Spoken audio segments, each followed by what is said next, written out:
going further into this question of fear and anxiety, and want to explore in particular a number of possible approaches that the contemplative path, the meditative path might make available. So just some of the possible approaches.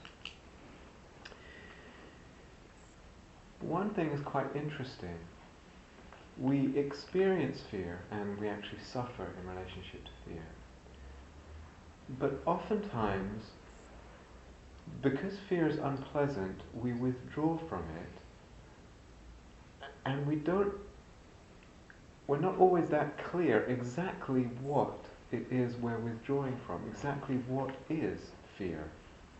What is the experience of fear? I mean, on one level, we all know exactly what it is. What is anxiety? But it's worth, I think, going into, in a way, having a really close look at what makes up fear as part of the meditative approach. So, we can take a good close look at the experience, and what we find is it's actually a constellation or an aggregate of experiences. And we can break that down, not for the sake of complexity or being anal or anything, but just actually because in that breaking down it offers various possibilities of approaching it. So what do we see when we approach fear? And the experience of it? Well, there is usually a bodily component to fear. There are usually, in its extreme manifestation, heart thumping, butterflies in the tummy, maybe hands sweating, whatever. Bodily sensations are often a part of the experience of fear. And usually they're unpleasant. So unpleasant bodily sensations is a sort of basic characteristic of the fear experience. And with the unpleasant bodily sensation is a reaction. They're being unpleasant. Our reaction is we don't like it. We want to get rid of these unpleasant bodily sensations. So it's just there as a sort of aspect of fear. Thought. Now, oftentimes, not always, but oftentimes there's a lot of thought activity going on in the experience of fear. Interestingly, I don't know if many people notice this, oftentimes the thoughts are future-based. You notice that? How fear thinking is often about what will happen, even if it's only a few seconds from now. It's future-based. But thought is a lot of the time it's part of the package. Thoughts and assumptions about all kinds of things, about oneself, about the situation, about another, about the future. But interestingly, oftentimes the assumptions are not always seen. They're not always totally conscious. And that again is part of the package of thought, of fear. And again, usually these fear thoughts, are unpleasant and there's a reaction to them. So the mind might be whirling around with thought and difficult thought and fearful thought, and there's a reaction to that. The body, unpleasant sensations and reaction. The thought, usually unpleasant and reaction. And the third, you could say, component of fear is what you might call, it's a little bit more subtle to explain, but what you might call the kind of the felt experience of the climate or the texture of the mind. So usually in fear, the sense of the mental space kind of shrinks. Have you ever had to perform anything or present something at work, and you get up there in front of, you look and there's a sea of faces, and the mind shrinks to about, the size of a couscous grain or something. There's this sense of just whoop, and usually when we're relaxed, the mind is more open. Human beings generally like the experience of the mind, the mental space feeling more open. So again, that mental constriction is unpleasant, and the unpleasantness, there's a reaction to it. Don't like, want to get rid of, want it to go away. So those three aspects, the body, unpleasant sensations and reaction, the thoughts, unpleasant reaction, and the mental space constricting. and a reaction to that. That knotted ball of spaghetti makes up the experience of fear. Why that might be interesting is because they each provide us with avenues of approaching and working with the fear. So not to be anal or over complex about it. They provide little strings that we can pull on and follow in working with fear. So as I said this morning, perhaps the most basic approach to working with fear is actually bringing the mindfulness, bringing the attentiveness to the fear itself. So if you're very new to meditation, this came up in the question period this morning, usually we think about meditation as I'm going to pay attention to my breath or this or that. And in this tradition, insight meditation tradition, actually every element of our experience, every element of our lives is open to investigation, to bringing that same kind of attentiveness and inquiry as we bring to the breath. So we can bring our awareness, our investigative mindfulness to everything, and that includes the experience of fear. And the most basic place to start would be with the physical sensations of the manifestation of fear. And just allowing the awareness, in the same way it touches the breath, to touch those sensations, to open to those sensations, in a way to become familiar and intimate with them. Usually when there's fear, as I said, we're actually afraid of fear. We fear fear because fear is unpleasant. We actually are afraid of drawing close to it. So there's fear. I'm going to come back to this. But what that means is we don't often let ourselves draw close to the basic experience of fear and actually draw close to, what is this? Can I just be with it and find out what it is and let the being become intimate with it, let the awareness become intimate with it. So mindfulness of the basic kind of sensations of fear. Now actually I have to sort of backtrack just slightly here. Equally important in working with fear, as well as what I've just said, putting the mind onto the physical manifestations of fear and just being steady with them, is doing the opposite and taking the mind off the sensations of fear, putting it somewhere in the body where there is no experience of fear. So you feel afraid, something's going on, everything's rumbling and beating away, etc. How are your earlobes doing? Is the fear manifesting in the earlobes? Toes. How are the toes? It's quite rare. I haven't yet to come across someone who's told me their toes are feeling fear. There will be parts in the body that feel quite okay. Now this is important because sometimes our attention gets dragged, not sometimes, a lot of the time, gets dragged into where there is a problem. And it gets dragged into it in a way that's actually not helpful.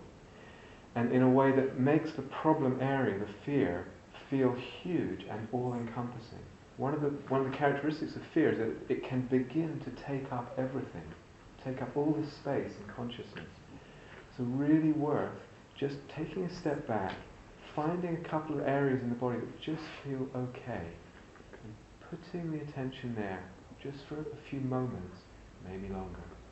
It's not the exclusive practice, but just to have some sense of relief, but also sense of perspective, because that's often one thing that we lose with fear, is a sense of perspective. So really checking into areas of the body where there is no manifestation of fear. So that stands in complement with the other approach of diving right into the fear and actually letting oneself open to it and explore it, the bodily sensations. Now this exploring of the bodily sensations is absolutely key. Gradually, over time, we can develop a capacity to open to fear and to be with fear. And by letting ourselves, by practicing in this way and drawing close to the physical manifestations of fear, gradually, slowly, over time, we develop our ability to just be with the sensations of fear. We develop that capacity. That's priceless, absolutely priceless. Now sometimes, in meditation when one is not feeling fear, and there's actually a relative degree of calmness and quietness, to whatever degree,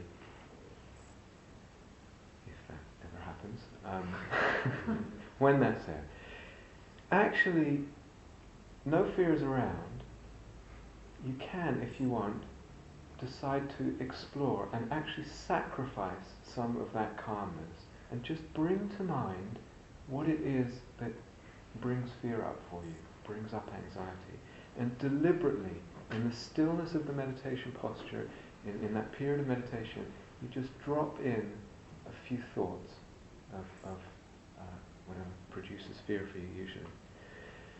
And just watch what happens. Watch it reverberating in the being. Watch it ricocheting. The blessing of that is that, for the most part, a meditation period and a meditation posture is actually a safe scenario. It's a safe area. You don't have to do anything. You don't have to appear anyway, or look good, or not look bad, or act in a certain way, or decide this or that. It's safe. Nothing's happening there. It doesn't matter what you look like. And so just to drop it in the stillness, for the sake of practicing being with the sensations of fear. Just dropping in and using the meditation posture in the period is just to develop that capacity gradually. What happens over time is that we can develop a confidence with these sensations of fear. If there's one thing that's usually lacking when fear is around, is exactly that. Confidence in the face of fear. Fear comes up and we don't feel confident in relationship to it. We don't feel confident with the physical sensations of fear. One of the reasons why fear has so much clout and so much authority is because we lack confidence. So, mindfulness of the sensations, hugely important, this sort of basic practice. Second piece. What is the relationship to the experience of fear? What is the relationship to these sensations of fear? Usually, almost exclusively, there's aversion to those sensations. As I said, they're unpleasant, and we're actually afraid of them. We have fear of fear. And we flee them. We want to flee. We want to get rid of these unpleasant sensations, this unpleasant experience of fear. Very understandable, very normal. Unfortunately, that fleeing does not come without a cost. It's not a neutral factor in this kind of soup of fear. The fleeing actually makes the experience of fear increase. Our very fleeing from fear increases the experience of the fear. It also makes it feel more difficult. What feels like the most natural instinct to remove ourselves, to get rid of this experience of fear, actually makes it worse and makes it feel more difficult. It's not neutral, our reaction to it. Our reaction is actually part of the constellation of fear. It's part of what makes fear up. What happens? Here I am feeling some fear, and the tummy's churning or whatever. I don't like those unpleasant sensations. I want to get away from them. I flee them. Where do I flee to? Usually, where do I flee to? Right up into the head. The energy goes way up into the head, and it's as if all the energy goes, fleeing the physical sensations in the body, goes up into the head, adds energy to what's already whirling around there, in that vortex, because I'm fleeing the anxious sensations in the body, and create a spiraling in terms of the thought and the mental energy.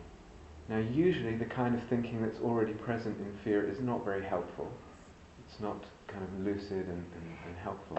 It's usually stuck in a loop of unhelpful thinking. You've just injected a tremendous amount of energy into it, and the whole thing is increasing.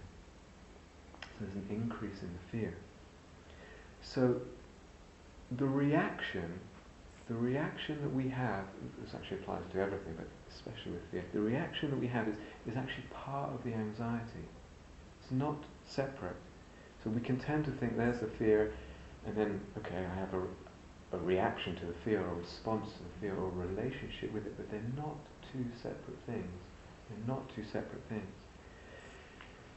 If I take away my reaction to the fear, if I am able to relax that or take it away, what I will notice is that the fear cannot support itself. The fear cannot support itself without my reaction to it being one of aversion and fleeing and fear of the fear.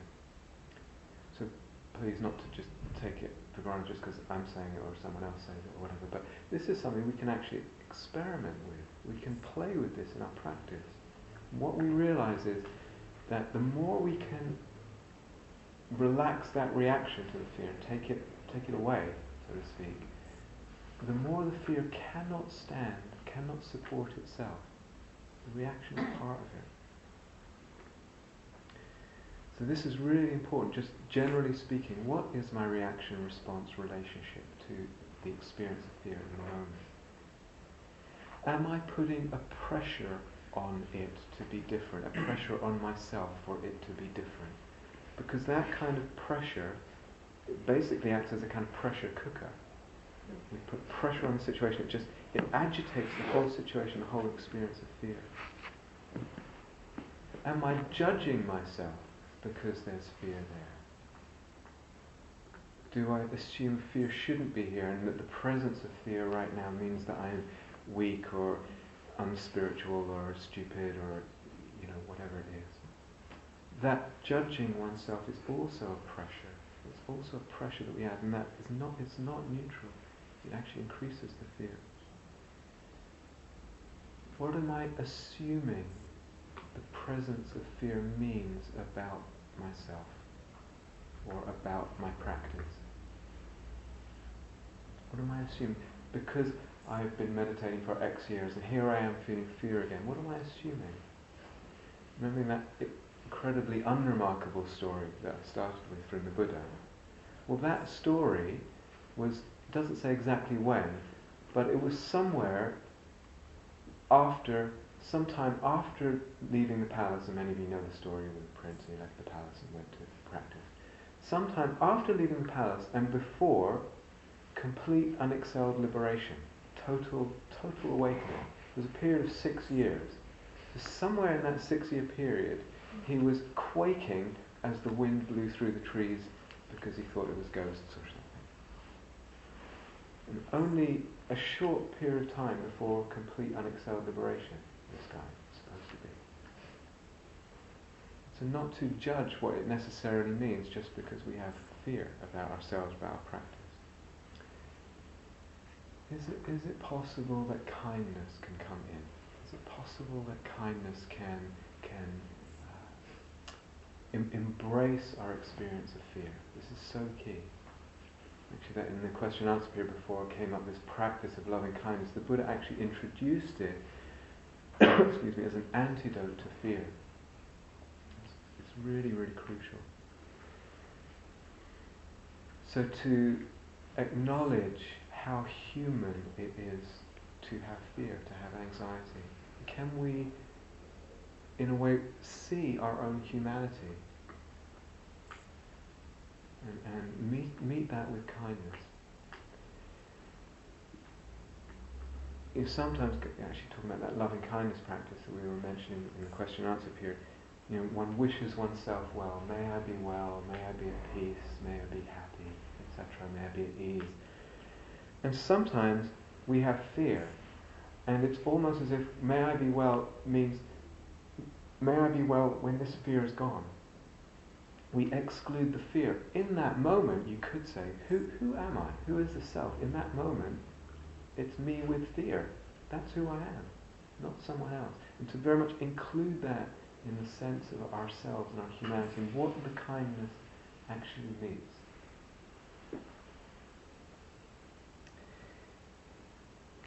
And we can also, in a way, have or practice, another approach, we can practice having kindness towards the fear itself.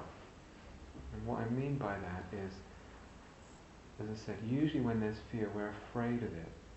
We want to get rid of it. We want to push it away, the experience of fear.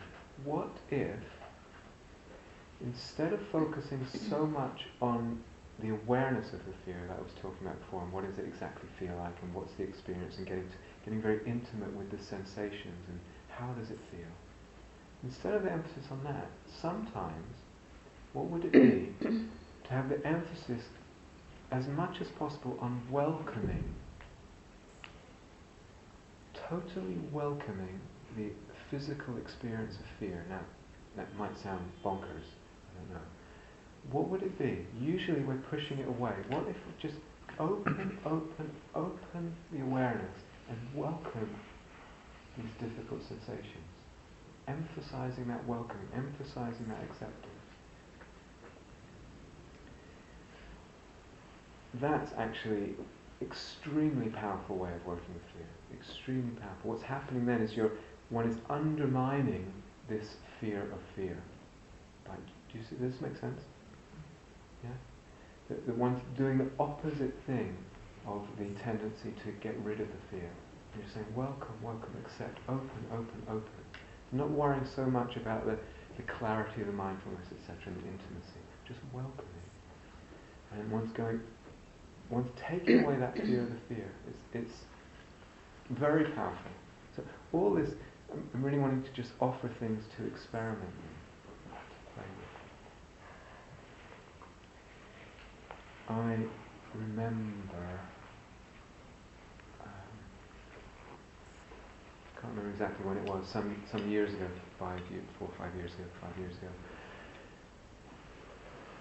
It was actually a little while before taking that trip to India that I was talking about earlier, when working with the leprosy community, and I was on a personal retreat, a solitary retreat at Gaia House, and my health was not that good at the time. I was struggling a little bit with my health, and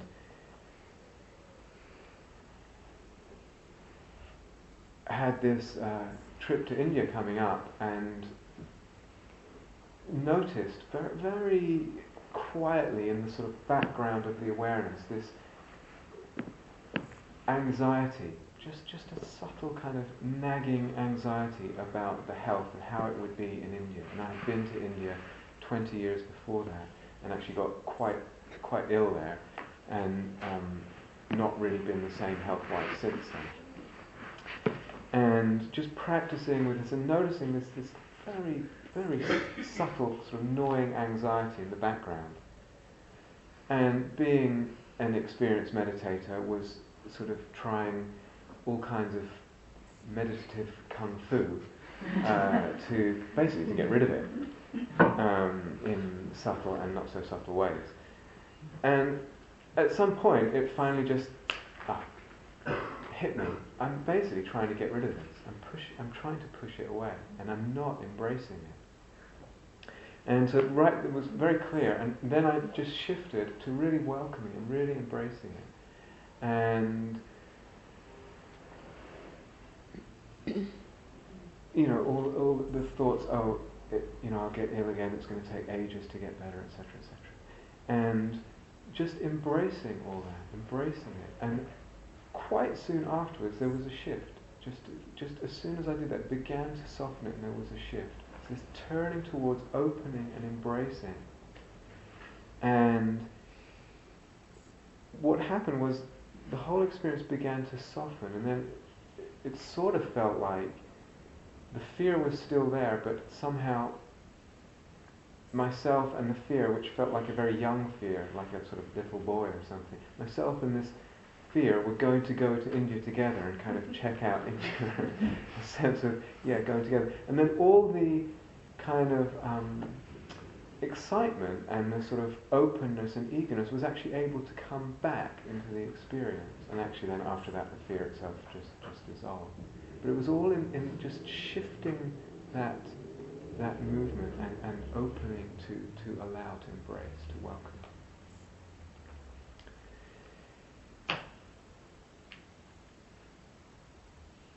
said that one of the aspects of fear is this mental constriction, that the mind shrinks on itself. And this is quite an interesting one. I think it's quite an interesting facet of fear.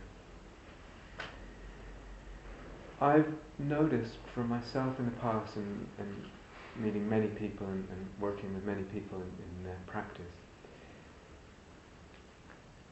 there are times in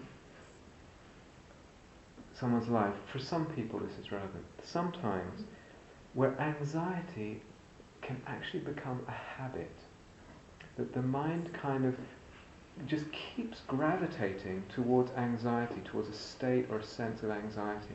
It's almost like the mental groove has become one of anxiety. It can be quite common, and either for long, sometimes for some people decades of this, or for other people sort of shorter periods. What I've noticed, and this really isn't the whole story at all, it's one part, but I think it's quite significant in many cases, is that oftentimes anxiety is a habit when there is an ongoing climate of self-judgment. When there's an ongoing climate of, in a way, a lack of self-love, that somehow that's a perfect inner environment for anxiety as a habit to take root. And the mind just keeps going back there. It's very interesting kind of phenomenon. You begin to say, well, what's going on there? Why is that the case? If we think about this quality of loving kindness we were talking about earlier, and kindness and love, in the way that manifests, it has a very calming quality to it, kindness and loving kindness. It's a very calming and spacious quality. Now, anxiety is, by definition, not calming, not spacious. Something opposite to love there. When there are self-judging thoughts around, and self-criticism and all that stuff, they actually feel like they cramp the mind. They're oppressive. To judge oneself in that way feels oppressive to the consciousness. One is actually kind of shrinking the mind, constricting the mind, which is an element of anxiety. As I said, it's one of the elements. And so it's just a short nudge over from this kind of constricted self-judging state into anxiety. Certain kinds of fear are bred, they in a way they fester very easily in that climate of not such great self-love, not so developed self-love. And so particularly fears like fear of failure, fear of being a failure, fear of not being good enough. Fear, and this is an interesting one, quite common, fear of being bad or discovering that one is actually a bad person deep down, that the truth of oneself is a kind of unworthiness and a badness. And that, to some people that might sound a little strange, but actually it's quite common, extremely painful, at an existential level, to consider that one is kind of afraid of looking inside lest one discover that one is bad, or evil even.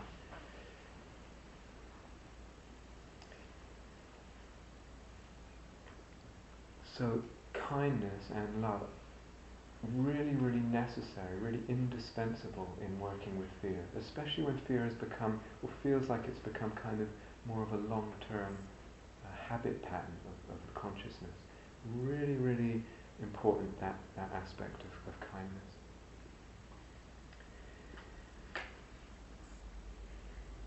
The mind constricts, as I said, as part of fear.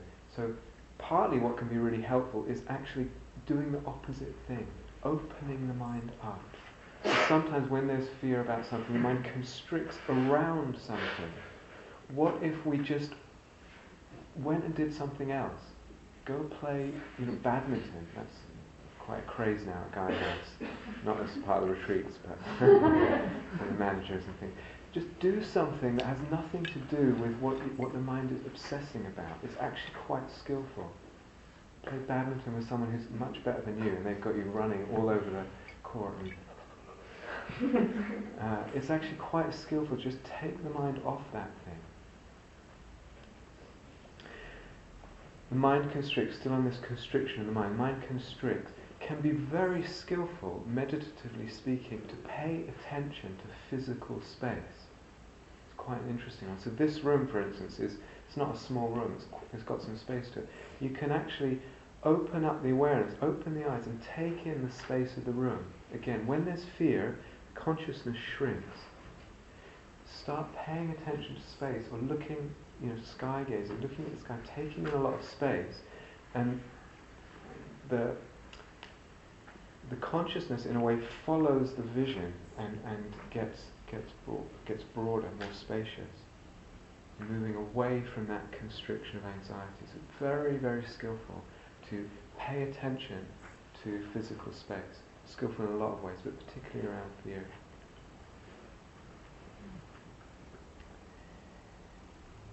So there's the mindfulness, and particularly the mindfulness of the sensations and the bare sensations and touching the bare experience. There's this investigation into the relationship with fear. Very important, the fear of fear. And can I actually counteract that by completely welcoming?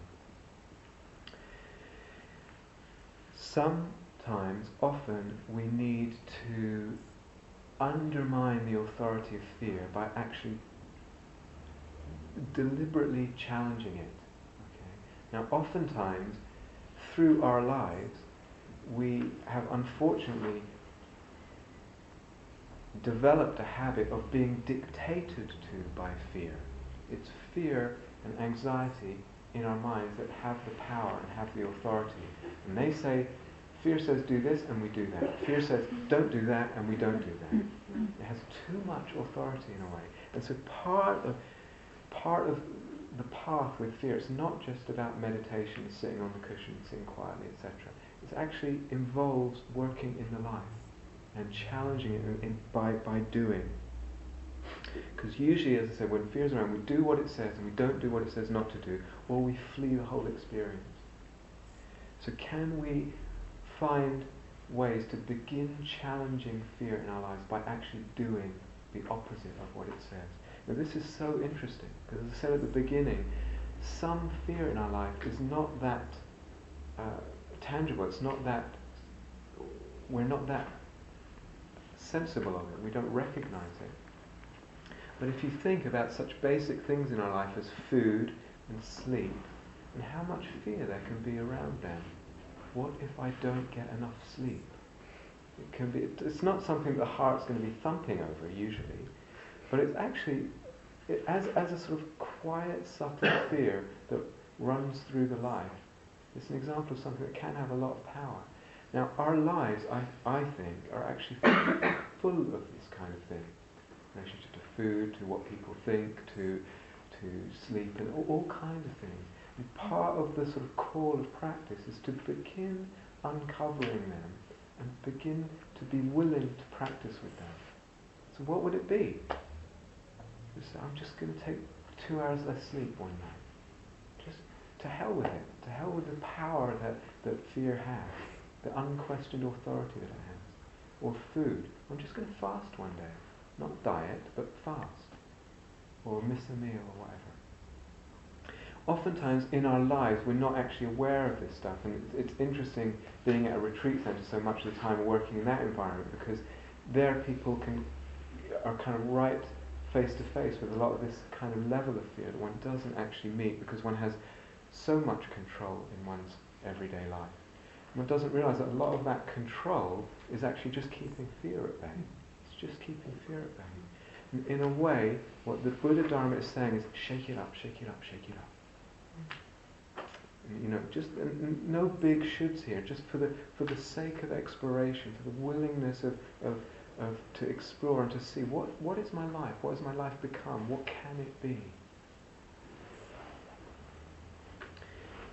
Now, we have this tradition of dana, generosity, and as teachers in this tradition, we live solely from what's offered to us out of that dana of generosity. And I had a student a while ago, she's still a student, but this was a while ago, and when she first started working with me, and she would give really a lot of Dharma. She would give me really a lot of money for, in gratitude for the teachings, which is great, wonderful. But at a certain point, I just began just questioning her about it and just saying, where is this coming from? I don't mean, where is it? In yourself, where is it coming from? And it did turn out that actually it was coming from a fear of being perceived as stingy. Now, usually, most people, it's exactly the opposite. There's quite a fear of giving, lest I won't have enough, and what if I need? And again, money, huge amount. And now we've got this recession, so the banks and all that. And it's, understandable. But, the Dharma keeps saying, have a look, be willing to shake it up. Not easy, but in a way, if we're going to follow a path like this is what it's about. Usually it's the other way around, but in this case it was a fear of being perceived as stingy. Or, you have a meditation practice and you're used to every day you sit for half an hour, 45 minutes, and that's it, and that's what one does at retreat. What would it be to just sit longer sometimes? Sit for an hour and a quarter or something. And sometimes there can be fear around that. And just to shake things up. It could actually be the opposite. I remember I was teaching in France and with some friends, and we were sitting around, and one friend, Dave, said, got into this conversation about who sat every day. He was not teachers, just a bunch of practitioners, and so he was asking people, do you sit every day? And people were saying different answers. And he came to me and he said, Rob, do you sit every day? And I said, yeah, I sit every day. And he said, okay, when was the last day you didn't sit? And I was like, And I thought, oh, it was that day I was under general anaesthetic. I realised, what's going on there? I mean, partly I just love it, but partly actually there's an attachment to keeping hold of what the pristine, radiant consciousness or whatever. There's actually a very, very subtle fear operating there. Can I shake it up? Can I explore it? Can I challenge it? So, just to repeat though, no shoulds in this. It's actually a movement of kindness. It's a movement of kindness. And exploration, curiosity, inquisitiveness. So we challenge by doing. We also challenge in thought. As I said, one of the aspects of fear is thought. A lot of thought involved in fear often. Now, meditatively speaking, when we work with thought, it actually needs, for us to observe thought and work creatively with thought, in a useful way with thought, we need to be anchored in the body. It needs to be, that mindfulness of the body sensations needs to be there, because thought is so slippery and so quick, and so seductive, that usually we try to follow thought and we just get dragged somewhere. But if the mindfulness of the body is there, it's a kind of anchoring from which to observe thought, for the most part. But challenging anxiety in thought. What am I believing about this situation? What am I believing about it? This is really important, because these beliefs are going to be feeding the fear. What am I believing? Can I bring that to consciousness? Can I have a look in this bag of assumptions that are often unquestioned, and just rummage around in there and say, goodness me, look what's in here. What's operating that keeps the fear active and actually is strengthening it, supporting it? Because I will be reacting to that, to those unquestioned beliefs and assumptions about the situation, about myself, and about another. So I'm afraid what someone or some people might think of me. What am I assuming? What am I assuming? What am I believing? Very important, very interesting to inquire into. We have a lot of thoughts as human beings. I don't know how many, but an awful lot. If we believe all our thoughts, boy, that's a nightmare. That's a guaranteed recipe for suffering right there. To believe our thoughts. unquestioned. So question these assumptions. For myself, one of the things that I struggle with periodically is, it's ill health. So I have Crohn's disease, which some of you will know, some of you maybe never heard of it. It's a disease mostly of the digestive system. They haven't figured out a cure for it yet. But basically it comes and goes, and it's not a very nice thing to have.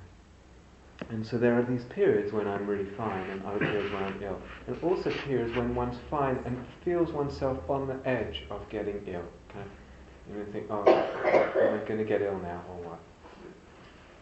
And usually when one gets ill, it really takes quite a while to get better. It takes a long time. I began to notice at a certain point that in that period when one feels the beginning of the symptoms come, and one says, oh no, I'm getting ill, that there was a whole bunch of assumptions operating, just below the radar. And I was assuming, if I get ill, it's going to stop me working. It's going to stop me socializing in the way that I want to, maybe get in the way of intimacy with partner, etc. Will stop me traveling, etc. All this was kind of operating just underneath the radar of awareness. Began to uncover that, and then actually began to turn around and question those assumptions. And I thought back on all the times I've been ill. Did it stop me working? Actually, no, it didn't. It didn't stop me working. What it did is slowed things down. But actually, I still worked. It didn't stop me being social, etc. It had some effects on that. Didn't stop me being with a partner. Didn't stop me traveling. It got more complicated, more of a hassle, but it didn't stop it. And the assumption was that it will stop me, ... Actually, it wasn't true. We want to investigate a lot of these assumptions with fear because a lot of them just aren't true. They're just not true. And yet, they're operating, they have their power, and they go unquestioned. So sometimes it's worth going to the end of a thought chain with this. We say, if this happens, then well, what is the ... there? What is the ... Can we actually take the trouble to go to the end of the thought chain and see? So what if they think I'm stupid? So what? So what if you think I'm stupid? Really, so what? To actually go there and question, would that really be so bad? And how much fear we have in terms of social anxiety, what people think of us. So what if they think I'm stupid? So what if they think I'm boring, ugly, whatever it is? So what? So what if I fail at something? You understand there's life in this question, so what? It's not just words, it's just, so what does it mean? What would it be to fail? Would that be really a problem? Or with the sleep thing, so what if I'm tired? Sometimes we just don't go to the end of the thought chain and question, so what if I lose weight because I'm ill? So what? So what? And sometimes this can be so strong, this kind of sense of not wanting to give fear power, too much power. So what if I die even? So what if I die? I used to live in Boston and was living there at the time of the terrorist attacks on September 11th. 01 was it? Yeah. And I don't know how it was over here, but over there, the level of fear, Boston was one of the places where some of the hijackers took off from, and the level of fear was unbelievable in the 1, 2, 3 days immediately after. People didn't know what was going on. It was mayhem. I think in one day, every army surplus store had sold out gas masks and things like this. People were just expecting, didn't know what to expect. They'd just gone completely bananas with fear. And I think it was 2 days after the attacks, there was Buddhist Peace Fellowship, which had a chapter in Boston. I was a little bit part of it. And we kind of decided to hold a peace vigil. So the implication was, okay, now, march into Afghanistan and start blowing everything up. What if we wanted to just go and hold a peace vigil in Boston? And so we decided to do that, and they were issuing, I didn't think they do it in this country, but they had levels of terrorist alerts. Do you have this per day? So I can't remember if it was a red alert or this alert. Different kind of how likely it is that a terrorist attack will take place that day. And this day, 2 days after, was a high degree, I can't remember if it's a red, high degree alert. And we went and had this peace vigil, quite a number of people had this peace vigil, on a little patch of grass underneath the tallest building in Boston. It's like, I'm going to stand here for peace, and I don't care if this thing falls on my head. I mean, it wasn't really like it as far as I was concerned, but it's more like seeing all the fear around, just saying, you know what, I'm actually not interested in living that way. I'm not interested in living a life that's run over, that's riddled through, diseased through with fear. It's even though everyone seems to be agreeing on it, just don't want to, rather die. Incidentally, the tallest 2 buildings in Boston are insurance buildings. It says something about how big fear is in how big business. Fear is big business. It also sells a lot in terms of entertainment. It's huge. Fear is huge. Assumptions. What are the assumptions that I'm making about what I need to be happy? About what I need, but particularly about what I need to be happy.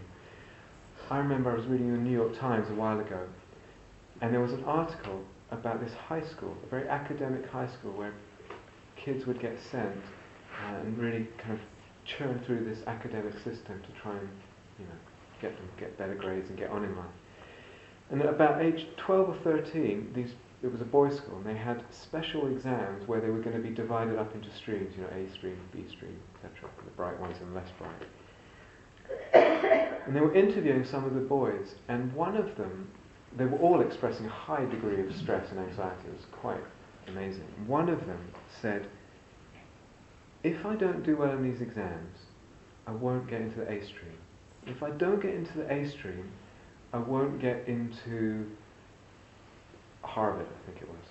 I won't get into Harvard. If I don't get into Harvard, I won't get into, I think it was Yale Law School. So these are very, if you don't know, they're very, it's a bit like Oxford and Cambridge of America. I won't get into Yale Law School. And if I don't get into Yale Law School, then I'll be on the street.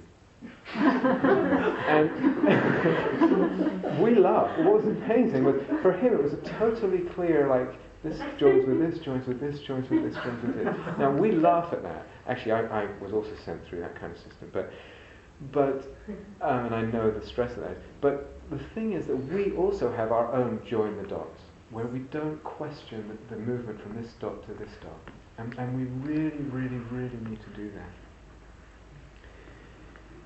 So why is it, for instance, or actually separately in a way, but this assumption about what we need, and particularly what we need to be happy, why is it that the approval of others has so much power in our lives? Why is it that there's so much fear around what others think of me and whether they think I'm okay, whether they approve of me? Why is that?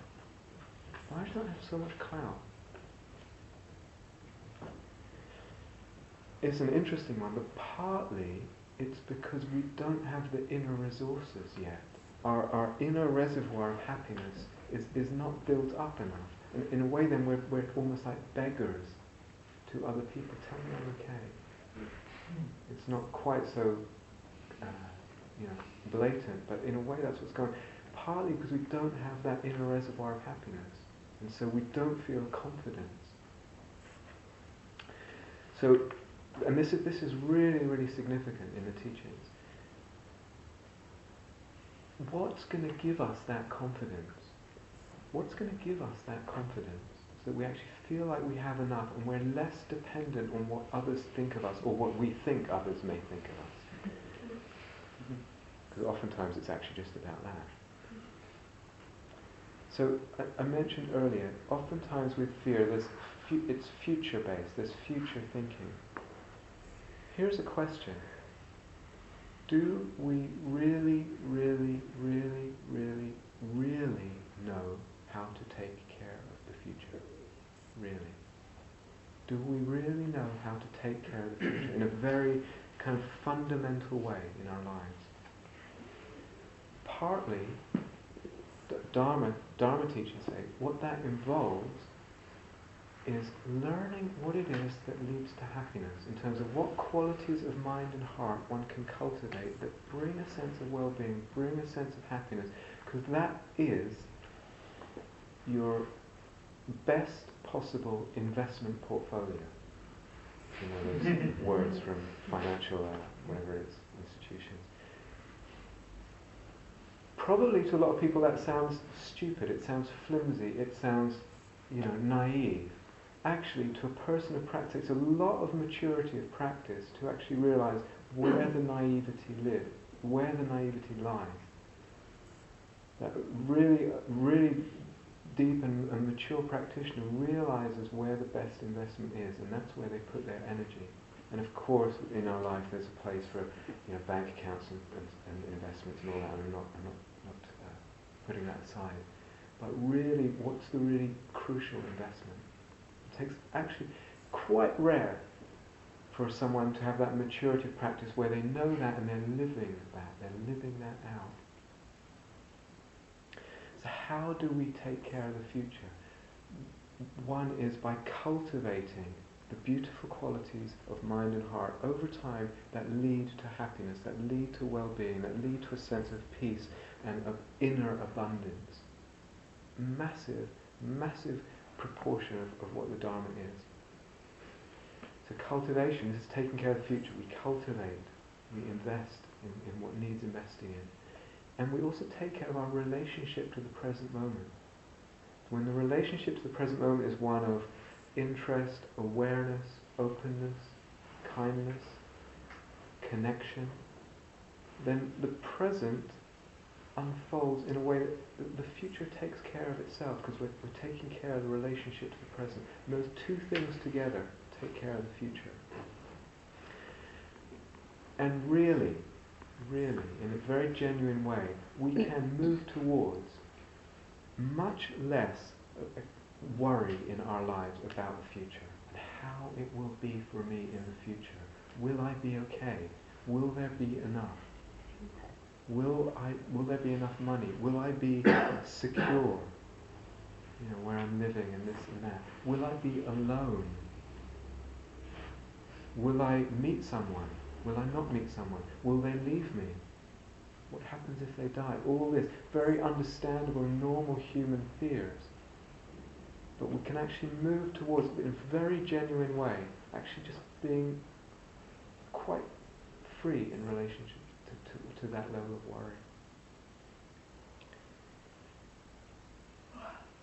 And I'm going a little over, I hope that's okay if we're still awake. Yeah? Okay. Is it okay? I have to check with the boss.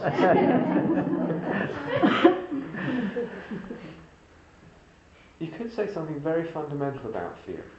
What does fear need to exist? It needs a sense of self. All fear is in relation to this, my sense of self. Now actually that's not what I'm going to explore in the last 6 minutes. But just to say, deepening in meditation practice, that's a real question that we go into and we explore. The nature of this sense of self. Is it what it seems to be? And the answer, dharmically speaking, is no, it's not. And we need to uncover that, because fear, it's like the cog, the axle of a wheel. It's like all fear spins around that center, the self, the sense of the ego and the sense of self. That needs exploring, because without that hub, the fear cannot sustain. What I want to explore just for a few minutes is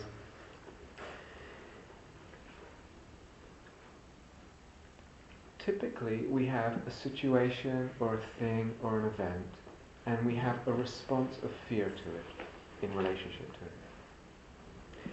Now, it's very normal to assume that here's this thing or event or situation that's going to happen, and this is how I'm relating to it. I'm relating to it right now with fear. The situation is the situation. I'm relating to it out of fear. But I could have a number of responses. I realise that right now I can't, I'm just in fear, but I could have theoretically a number of responses. I could have a response of non-fear, a response of equanimity, of steadiness, a response of disinterest, or, all kinds of things. So we tend to assume that here's something, an object, a situation, a thing, and then the relationship with it is something separate and somehow independent.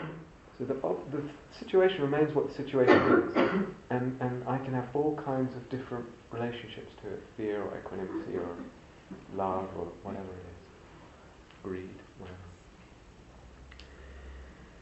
But actually that's, dharmically speaking, as we go deeper into it, it's not actually the nature of reality. It's not actually the nature of reality.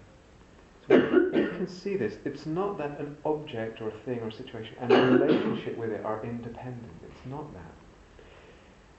Fear, we can see in our lives, fear colours our perception of something or some event or some situation. It colours our perception quite heavily. It colours our thoughts about an object, a situation, an event. There's fear and you're walking at night and there's a shadow and we see a big some scary monster thingy. And it's the fear is colouring the perception. On one level that's completely obvious. We all know that. But actually we need reminding of it. We really need reminding of it. But in a way we can take this to another level. If I believe, we said fear has to do with the future, usually. If I believe that the present moment, is something that exists in a kind of way independently, in a real way, independently from the way I'm looking at it, Dharma said that it has independent existence. If I believe in that, then fear of the future is inevitable. If I believe in the present as being something independent, well, what I can see, if I investigate this, is that the present moment is always being coloured by the mind state, by the heart state, by the mood, by the consciousness. Perception is always being shaped and fabricated. There is no midpoint of perception which doesn't fabricate a way we are seeing things. So the present moment does not exist independently of the way that I'm looking at it. Typically we believe that it does, and if I believe in a present moment that exists independently, then, to borrow an analogy from the Buddha, fear of the future will arise as surely as the wheels of the ox cart follow the ox that pulls it. Believing in an independently existing present moment inevitably brings fear of the future. It's just a matter of time that it brings fear of the future. If I begin to look into this and realise that the present moment actually doesn't exist independently, nor does the past. Look back at the past. I think back on my past and think back on my childhood or my education and see, well, depending on what mood I'm in, or relationships in the past, that's an interesting one. Romantic relationships in the past, and looking back at them depending on the mood I'm in, how different they are. The past has no inherent existence independent of the way I look at it, nor does the present. They depend on the mood, the state of mind, all the other factors that are colouring perception. The future is the same.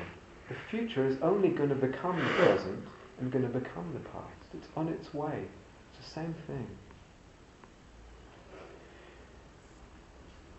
When I really begin to look into that deeply, in a way that's, you could say, the real king of the fear breakers. It's the most powerful thing that dispels fear, seeing the emptiness of a present moment and a future and a past.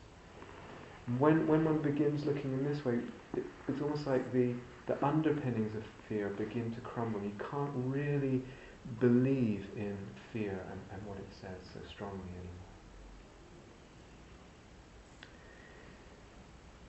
So actually covered quite a lot of ground. a lot of possibilities, and actually there's more than I even have time for today, a lot of possibilities for working with fear. But the important thing is, are we working with, are we finding some of these approaches and actually just beginning and trying this and trying that, and they're all available. They're all available for us to try. As human beings, we have fear, we have the ability to work with and through fear.